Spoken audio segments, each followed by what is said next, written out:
করতে গেলে যদি আমরা বুথের মধ্যে সংগঠনটাকে তৈরি করতে না পারি, আমাদের বুঝছেন তো যা খুশি করে দেয়, আর আমিও শুনতে হয়, টেলিভিশনে শুনতে হয়, আর কাগজ খুললে পড়তে হয়, অন্ধ নইলে পড়া যায় যা খুশি। একদিকে উন্নয়ন হচ্ছে, কৃষক আত্মহত্যা বাড়ছে, একদিকে উন্নয়ন হচ্ছে, বিক্রি বাড়ছে, একদিকে উন্নয়ন হচ্ছে, বেকার যুবকের সংখ্যা, যুবক যুবতীর সংখ্যা বাড়ছে।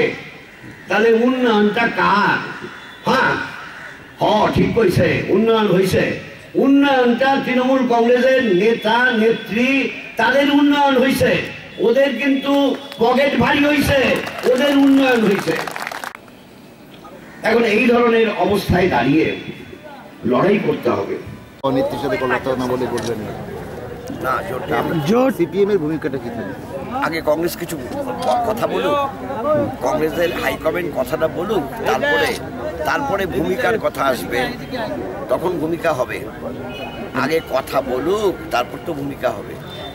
বলছি বামফ্রন্টের এবার প্রার্থী তালিকায় কি নতুনদের মুখ থাকবে? নতুন নবীন যারা নিশ্চয়ই থাকবে, সব সময় থাকে, এবারও থাকবে। আর মহিলাদের কেমন প্রাধান্য দেওয়া হবে? থাকবে, মহিলাদের প্রাধান্য গতবারও দেওয়া হয়েছিল, এবারও দেওয়া হবে। এবার বিধানসভাতে আপনাদের মূল ইস্যু কি কি থাকবে? মানে তৃণমূলের শাসক দলের বিরুদ্ধে কি ইস্যু কি কি বলা হচ্ছে না, যে ইস্যুগুলো এগুলো থাকবে। আর বিকল্প যে কথা বলছি সেটাও থাকবে, সেগুলো সব থাকবে। সারদা ছাড়া আর কি থাকছে? থাকবে যেটা এখন আপনি যদি বলি তখন আপনি কি লিখবেন? আমরা পরিষ্কার বলছি, মানুষের অধিকার হরণ করা, এর মতো গণতন্ত্র ধ্বংস করা, এরকম অমানবিক কার্যকলাপ যাতে না ঘটে তার ব্যবস্থা করব।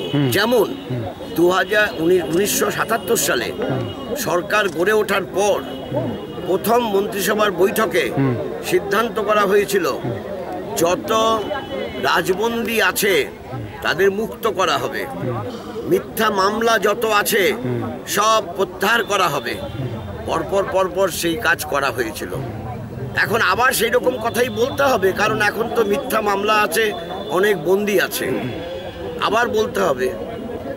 মহিলারা কি সুরক্ষিত এই পশ্চিমবঙ্গে? সেই ব্যাপারে আপনাদের কি কোনো ইস্যু থাকবে? রাজ্যের উন্নয়ন হয়েছে, কিন্তু মহিলার ইজ্জত লুটেছে। রাজ্যের উন্নয়ন হয়েছে, মহিলার ইজ্জত বাদ দিয়ে রাজ্যের উন্নয়ন।